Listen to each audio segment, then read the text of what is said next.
मेरे पिछले वीडियो में मैंने आपको बताया था हल्दी फंक्शन को बेस्ट बनाने के लिए क्या क्या टिप्स होने चाहिए ज्वेलरी और हर एस्पेक्ट के बारे में, चाहे वो ड्रेस हो, चाहे वो फंक्शन हो, कुछ भी हो। क्या आपने वीडियो नहीं देखा? कोई बात नहीं, मैं उसका लिंक यहाँ पर ऊपर दे रहा हूँ। इस वीडियो में जैसा कि आप लोगों ने डिमांड किया था, मेहंदी फंक्शन को लेकर के आया हूँ मैं। इसके लिए आपको कौन कौन से डूज एंड डोंट्स होने चाहिए, ध्यान में रखने चाहिए, क्या करना चाहिए क्या नहीं करना चाहिए। फ्लो क्या रहेगा इस वीडियो का? पहले मैं आपको बताऊंगा कि मेहंदी आर्टिस्ट सिलेक्ट करने के 5 सबसे इंपॉर्टेंट टिप्स क्या हैं। उसके बाद मेहंदी एप्लीकेशन के डूज एंड डोंट्स क्या हैं, 15-20 पॉइंट्स हैं, ध्यान से देखिएगा। उसके बाद मैं आपको ड्रेस सिलेक्शन टिप्स भी बताऊंगा और आपको ज्वेलरी सिलेक्शन टिप्स भी दूंगा। सो ये वीडियो ध्यान से देखिए और लास्ट तक देखिए। Let's begin. हाय, आप सभी खूबसूरत दोस्तों को मेरा नमस्ते। मैं हूं सौमित्र, आपका jewellery expert from Dazzles fashion and costume jewellery.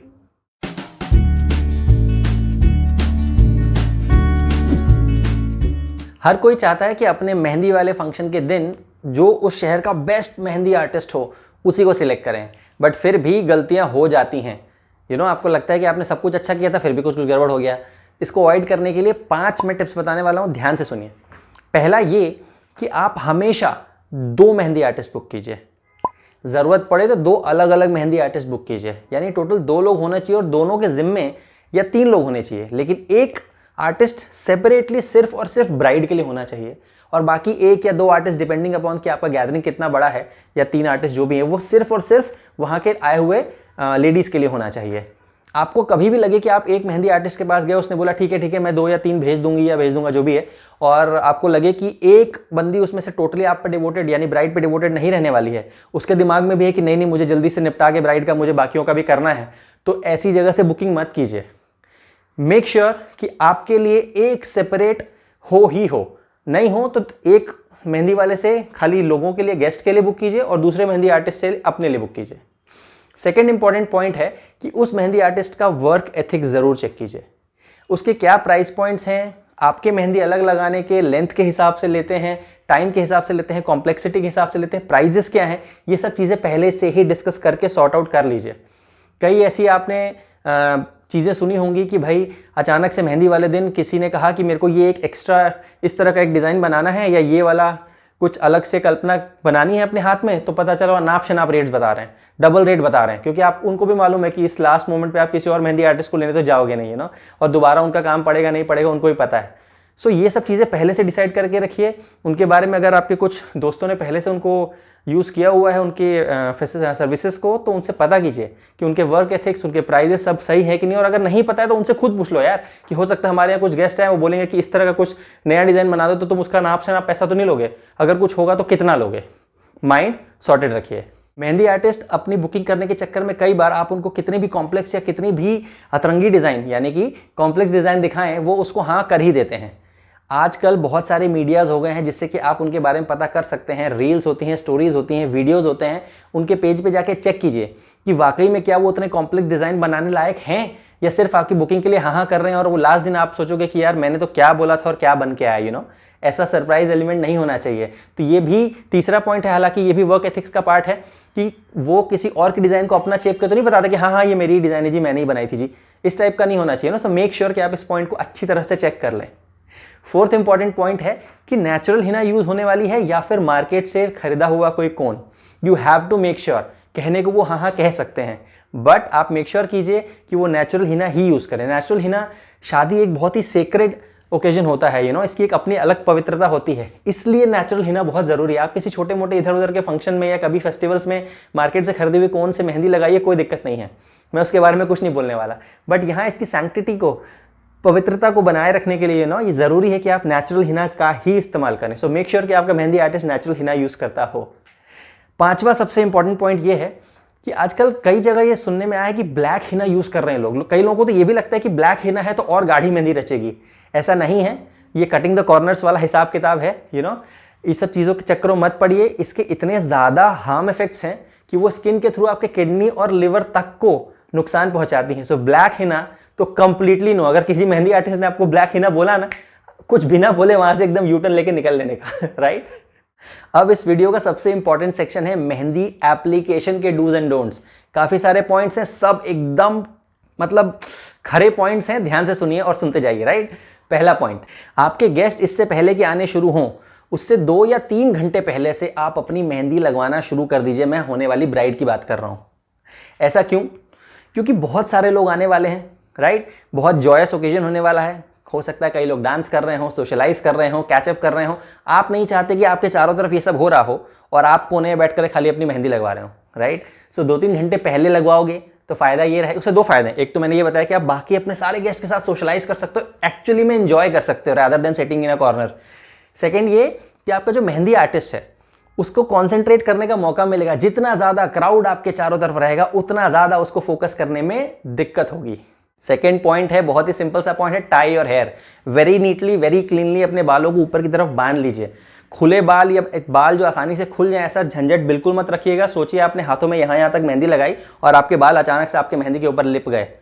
ऐसा नहीं होना चाहिए, ब्लंडर हो जाएगा। इसलिए अपने बालों को नीटली टक करके रखिए। मेहंदी लगवाते वक्त लूज ब्रीजी कपड़े पहनिए, क्योंकि आपको 3-4 घंटे 2-3 घंटे मिनिमम बैठना ही बैठना है। सो आप ऐसे एकदम भारी भारी कपड़े एकदम पहन करके नहीं बैठ सकते कि आप बिल्कुल लद जाओ, गर्मी में एकदम थक जाओ, सड़ जाओ। बिल्कुल ऐसा नहीं होना चाहिए, right? So loose and breezy कपड़े चुनना बहुत ज़रूरी है। फोर्थ इंपॉर्टेंट पॉइंट है कि अगर आप मेहंदी लगवा रहे हो और आपके जो है आसपास गेस्ट आ चुके हैं तो एटलीस्ट उस रूम में ऐसी जगह खोजो जहां पर आप थोड़ा सा सेपरेटली बैठ सको। आपके आसपास अगर बहुत सारे लोग गैदर हो जाएंगे तो उसके कई सारे नुकसान हैं। एक तो जितने सारे लोग उतनी ज़्यादा राय, मैं ये नहीं कह रहा हूं कि वो गलत राय दे रहे हैं, वो अपने हिसाब से बेस्ट राय दे रहे हैं, लेकिन जितने ज़्यादा माइंड, जितने ज़्यादा ओपिनियन आएगी ना आपकी मेहंदी के बारे में, उतना आपका दिमाग धीरे धीरे ना पकता चला जाएगा, right? So don't let that happen. Safe corner लेके सिलेक्ट करिए। और जितने ज़्यादा बच्चे आपके आसपास घूमेंगे उतना ये भी तो डर है ना कि आपकी मेहंदी अचानक से खराब हो जाए, राइट? सो सेफ स्पेस, कॉर्नर स्पेस लेकर के बैठिए। अपना मैनिक्योर और पेडिक्योर जैसे जितने भी, या फिर नेल वर्क, आपको नेल आर्ट वर्क डन करवाना है, वो जितनी भी चीज़ें हैं एटलीस्ट 2 दिन पहले आपका अपने मेहंदी फंक्शन के पहले करवा लीजिए, ख़त्म कर लीजिए। रीज़न ये है कि मेहंदी लगने के बाद आप ये कभी नहीं चाहोगे कि आपका हाथ या मेहंदी लगे हुए एरिया वाटर में एक्सपोज हो। जितना ज़्यादा वाटर में एक्सपोज होगा मेहंदी उतनी कम रचेगी, राइट? सो ये सब चीज़ें पहले से करवा लीजिए। 6th पॉइंट ये है कि अपना मेहंदी फंक्शन अपने वेडिंग फंक्शन के एटलीस्ट 2-3 दिन पहले रखिए। ऐसा ज़रूरी क्यों है? जब से आपके हाथ में मेहंदी आप स्क्रैप ऑफ करते हो यानी हटाते हो, तब से लेकर के लगभग 48 से 72 घंटे यानी 48 आवर्स तो मिनिमम लगते ही लगते हैं मेहंदी को अपने पीक कलर में, यानी जितनी गाढ़ी रचनी होती है मेहंदी 48 आवर्स उसमें लगते हैं मिनिमम। तो अगर आपने उतना गैप नहीं दिया तो जो आपका सबसे इंपॉर्टेंट दिन है वेडिंग का दिन, उस दिन तक आपकी मेहंदी उतनी ज़्यादा रच के नहीं आएगी। तो इस बात पर ध्यान दीजिएगा। अगला पॉइंट है कि मेहंदी की डिज़ाइन अपने मेहंदी वाले फंक्शन से एटलीस्ट 7 डेज पहले डिसाइड कर लीजिए अपने मेहंदी आर्टिस्ट के साथ। ये क्यों ज़रूरी है? क्योंकि जैसे जैसे मेहंदी और बाकी हल्दी और रिसेप्शन और इस तरह के function, wedding function, engagement function पास आते जाएंगे, आप उतने ज़्यादा बिजी होते जाओगे, मेंटली भी और फिजिकली भी।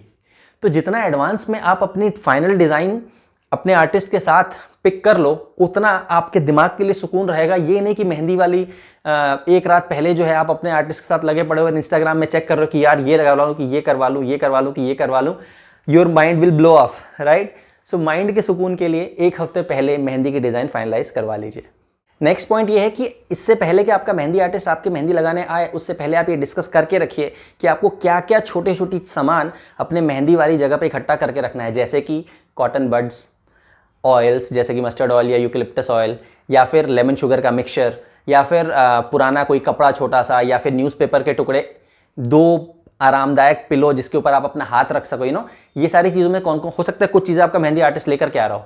सो ये सब चीज़ें पहले से सॉर्ट आउट करके रख लो, तो आप अपनी जगह पर बैठ करके इत्मीनान से मेहंदी लगवा सकते हो। देखो, मेहंदी फंक्शन की प्लानिंग करना इसलिए ज़रूरी है क्योंकि आपको अपने मेहंदी को सूखने में भी उतना ही टाइम देना होता है। सिर्फ ये नहीं कि मेहंदी लग गई और अगला फंक्शन एकदम तुरंत है तो आप क्या करना है, आप एकदम घबराए हुए हो। तो डायरेक्ट सन में जाके बैठ जाओ अपनी मेहंदी सुखाने के लिए, या फिर हेयर ड्रायर से आप सुखा रहे हो। ये सब प्रैक्टिसेस मत कीजिए, इससे मेहंदी उतनी अच्छी रच के नहीं आती है। मेहंदी को अगर रचने देना है अपने पीक पे, अपने बेस्ट पे, तो नेचुरली उसको ड्राई होने दीजिए। एक और गलती कई लोग करते हैं कि मेहंदी लगवाने से पहले अपने हाथों में मॉइस्चराइज़र वगैरह अप्लाई कर देते हैं।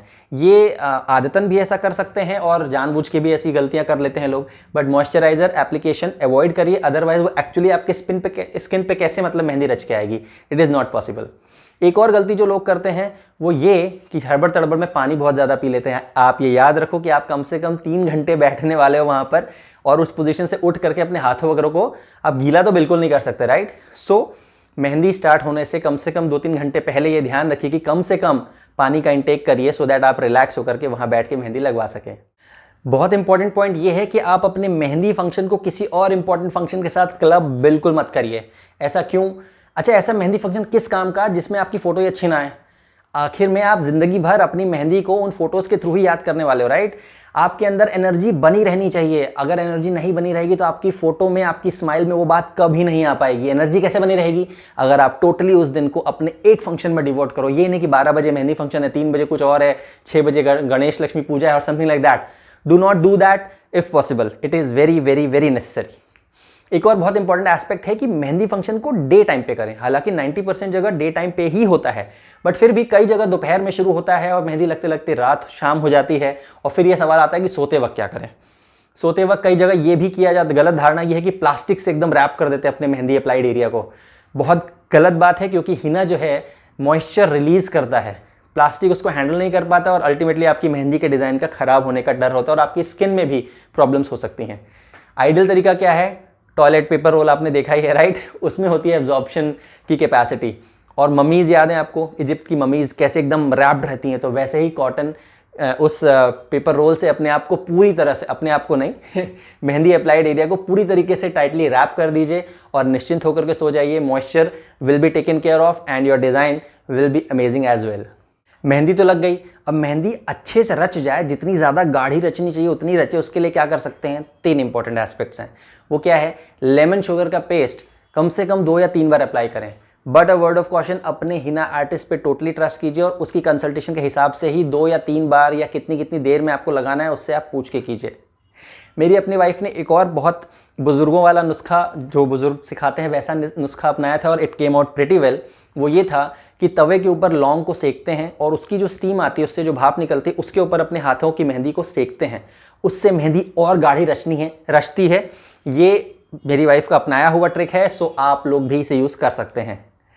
नेक्स्ट इंपॉर्टेंट चीज़ है, जब नेक्स्ट डे आप अपनी मेहंदी को स्क्रैप ऑफ करते हैं, ये तो बताने की जरूरत नहीं है कि आपको हाथ, मतलब मेहंदी वाले हाथ को धोना नहीं है, स्क्रैप ऑफ करना होता है जब आप मेहंदी छुड़ाते हैं, राइट? उसके बाद आपको उसके ऊपर कोई ना कोई ऑयल अप्लाई कर लेना चाहिए। जेंटली ऑयल का मसाज करना चाहिए। कोई भी ऑयल हो सकता है, वो मस्टर्ड ऑयल भी हो सकता है। उससे होता क्या है कि जो लेमन शुगर का जो पेस्ट की जो स्टिकीनेस रहती है ना, वो आपके मेहंदी अप्लाइड एरिया से हट जाती है। और ये भी कोई बताने की ज़रूरत नहीं है कि अगले 24-48 घंटे में आप जितना कम अपने मेहंदी अप्लाइड एरिया को पानी और सोप के साथ एक्सपोज करेंगे, उतनी बेहतर और गाढ़ी आपकी मेहंदी रचेगी। अब बढ़ते हैं ड्रेसिंग टिप्स की तरफ। ये तो मैं बता चुका हूँ कि इट हैज़ टू बी थोड़ा सा लाइट, ब्रीजी, कैजुअल, थोड़ा सा इन अप्रोच। लेकिन ये भी ज़रूरी है क्योंकि वो फंक्शन इंपॉर्टेंट होता था। ऐसा नहीं कि आप बिल्कुल ही टैंक टॉप पहन के बैठ गए और उसी में फोटो आ रही है। यू हैव टू थोड़ा सा अच्छा तो लगना ही होता है, अच्छे अच्छे ड्रेसेस पहनने होते हैं। तो यहाँ इंपॉर्टेंट ये हो जाता है कि आप अपनी एंगेजमेंट, शादी और रिसेप्शन की ड्रेस पे गौर करें। वो सब हेवियर साइड्स में होंगी, ये एकदम आपको लाइट साइड में रखना है। उनसे बिल्कुल डिफरेंट रखना है। एक ऐसा कलर सिलेक्ट कीजिए उनसे जो बिल्कुल डिफरेंट हो। रेड वेड के आसपास तो बिल्कुल नहीं, बिकॉज रेड और इस तरह के येलो, इस तरह के कलर्स तो आप वैसे भी यूज करने ही वाले हो अपने शादी और एंगेजमेंट और रिसेप्शन और जो भी डे वेडिंग और whatever function they are, right? तो pick a very different colour. Light रखने के लिए सिल्हूट से प्ले करो, क्योंकि सिल्हूट मतलब किस तरह का कट आ रहा है। किसी में फ्रंट कट है, किसी में साइड स्लिट दिया हुआ है, किसी में लाइट केपरीज हैं। There are so many cuts in silhouettes जो मार्केट में अवेलेबल हैं अच्छे अच्छे डिजाइनर्स के पास। उनको ट्राई कीजिए, क्योंकि आप हैवी नहीं रख सकते हो। जब आप अपने ड्रेस को हैवी नहीं रख सकते हो तो उसमें प्ले कैसे करोगे? सिल्हूट्स से, कलर से प्ले कर सकते हो। आप मल्टी कलर ड्रेस पहन सकते हो। मल्टी कलर ड्रेस के साथ आप अमेजिंग लगोगे, क्योंकि हो सकता है आप मल्टी कलर ड्रेस अपने आने वाले फंक्शंस पे ना पहन रहे हो। तो इस तरह की चीजें जो बिल्कुल हट करके हो, वैसी ही चीजें आप ट्राई कीजिए। आप अपने ब्लाउज के सिल्हूट में कुछ नया कर सकते हो। देखिए कि आपके ऊपर ऑफ शोल्डर ब्लाउज अगर अच्छा लगता है तो मेहंदी फंक्शन में आप ऑफ शोल्डर ब्लाउज पहनिए। आप अगर आप बाकी के फंक्शन में बोट नेक नहीं पहन रहे हो तो बोट नेक पहनिए। बैकलेस नहीं पहन रहे हो तो बैकलेस पहनिए। टू समथिंग डिफरेंट, बिल्कुल वो सिमिलर नहीं लगना चाहिए बेसिकली। अब आइए हमारा चौथा सेक्शन ज्वेलरी टिप्स की बात कर लेते हैं। देखिए, एक तो है गिवन कि आप फ्लोरल ज्वेलरी पहन सकते हो। अगर आप हल्दी में भी फ्लोरल ज्वेलरी पहन रहे हो तब आप यहां अवॉइड करो। अदरवाइज आप फ्लोरल ज्वेलरी अच्छे से पहन सकते हो। It is a very well accepted thing, बहुत अच्छे लगोगे आप। यहां पे आप ये गौर कीजिए, कुछ लोग 1 या 2% मैंने देखा है जो कि हाथों में भी ज्वेलरी पहन लेते हैं। You cannot, right? आप पायल नहीं पहन सकते, हाथों में हथफूल नहीं पहन सकते, रिंग नहीं पहन सकते, क्योंकि वरना मेहंदी कैसे लगेगी ढंग से। फिर आप मेहंदी लगवाने बैठते हो तो आप उनको फिर हटाते हो। तो ये बहुत छोटा सा पॉइंट है, बट अगर आप ऐसी गलती करो तो मत करो, राइट? आपको यहाँ डिफरेंट तरह की ज्वेलरी अपनानी है। जैसे कि मान लीजिए हो सकता है आप शादी और एंगेजमेंट कभी भी आप कमरबंद और बाजूबंद यूज़ नहीं करने वाले, आपको लगता है कि नहीं यार ये बहुत ओवर द टॉप हो जाएगा, मेरे को इतना हैवी नहीं लगना है और बहुत traditional something like that. But आप मेहंदी फंक्शन में जस्ट इमेजिन कि आपके हाथों में कोई ज्वेलरी नहीं है, आप सिर्फ बाजूबंद और कमरबंद को बहुत अच्छे से फ्लॉन्ट कर सकते हो, बहुत स्टाइलिश डिजाइन्स आते हैं। ये फंक्शन वो फंक्शन है जहां पर आप इसको पहनोगे और तब भी ओवर द टॉप नहीं लगोगे। तो इस तरह की चीज़ों का आप एक्सपेरिमेंट कर सकते हो। आपको अगर लाइट रखना है तो लाइट नेकलेस रखिए, या फिर आप टीके और इयरिंग का कॉम्बिनेशन भी पहन सकते हो। आप पोल्की, कुंदन, इस तरह की ज्वेलरी पहन सकते हो, nothing to worry about, right. बहुत ज़्यादा कैजुअल रखना है तो ऑक्सीडाइज्ड, बट मैं ऑक्सीडाइज थोड़ा सा अवॉइड करूंगा क्योंकि बहुत ज़्यादा कैजुअल हो जाता है, राइट। आपको जो मैंने पहले बोला कि डिफरेंट तरह की ज्वेलरी पहननी है, तो ध्यान रखिए अगर आप अपने आने वाले फंक्शंस में डायमंड ज्वेलरी नहीं पहन रहे हो तो इस फंक्शन में पहन सकते हो। अगर आप आने वाले फंक्शन में मल्टी कलर्ड ज्वेलरी, जड़ाऊ ज्वेलरी नहीं पहन रहे हो, nothing better than this function, इस फंक्शन में पहन लीजिए। अगर आपको लगता है कि थेवा ज्वेलरी जैसी कोई चीज़ मेरे को ट्राई करनी चाहिए, अफगानी ज्वेलरी ट्राई करनी चाहिए, this is the function. Obviously coordinate कर लो कि आप अपने ड्रेस और ज्वेलरी एकदम अलग अलग दुनिया के ना लगे, दोनों एक साथ कोऑर्डिनेटेड लुक दें, बट इस तरह की चीज़ें ज़रूर एक्सपेरिमेंट करिए अपने मेहंदी लुक में। सो जैसा कि आप लोगों ने मुझे पिछले वीडियो में बताया था कि मेहंदी फंक्शन के ऊपर भी मैं एक वीडियो बनाऊं, सो ये सजेस्टेड वीडियो मैंने बना दिया। अब आप लोगों के क्या सजेशन है कि आप लोग क्या देखना चाहते हो, क्या सुनना चाहते हो। नवंबर दिसंबर में शादियां होने वाली हैं, आपके कोई स्पेसिफिक सवाल हैं तो आप मुझसे पूछ सकते हो। ध्यान ये रखिए कि मैं आपके बहुत सारे सवालों का जवाब अपने प्रीवियस वीडियोज़ में दे चुका हूँ। सो आप में से कई लोग जो मेरा ये पहली बार या दूसरी बार वीडियो देख रहे हैं, एक बार मेरे चैनल में जा करके वीडियो की लिस्ट देखिए। ये शायद मेरा 51st वीडियो होने वाला है, एक 51 वीडियोस में बना चुका हूँ। पिछले साल मैंने 27 जुलाई को शुरू किया था वीडियो बनाना सीरियसली, आज 28 जुलाई 2021 हो गई, राइट। पिछले पैंडेमिक से इस पैंडेमिक तक एनीवेज, तो उन वीडियोस को एक बार देखिए ज़रूर, आपको पता चलेगा कितने सारे टॉपिक्स में बना चुका हूँ। तो इसलिए इस जो सिमिलर क्वेश्चंस होते हैं जिस पे मैं ऑलरेडी वीडियो बना चुका हूँ, मैं उनके रिप्लाई नहीं करता, राइट। अभी फिर भी आपके दिमाग में कुछ क्वेश्चंस हैं, कोई एरियाज हैं, ग्रे एरियाज, जहां पर आप चाहते हो कि मैं आपकी हेल्प कर सकता हूं अपने नॉलेज से, I will be happy to do that. But उसके लिए ज़रूरी क्या है, सब्सक्राइब करिए इस चैनल को, इस फैमिली का पार्ट बनिए। It's an ever growing family, amazing family, बहुत ही हम्बल फैमिली है, जहां पर ज्वेलरी से रिलेटेड, शादी से रिलेटेड हर एस्पेक्ट पे बहुत विस्तार में वीडियो और टिप्स की बात होती है, राइट। आपके सजेशन पे भी वीडियो बनते हैं, so do not wait for that. मिलते हैं अगले हफ्ते with a brand new video, maybe suggested by some of you guys, right? I am Soumitra, your jewelry expert from Dazzle's Fashion and Costume Jewelry.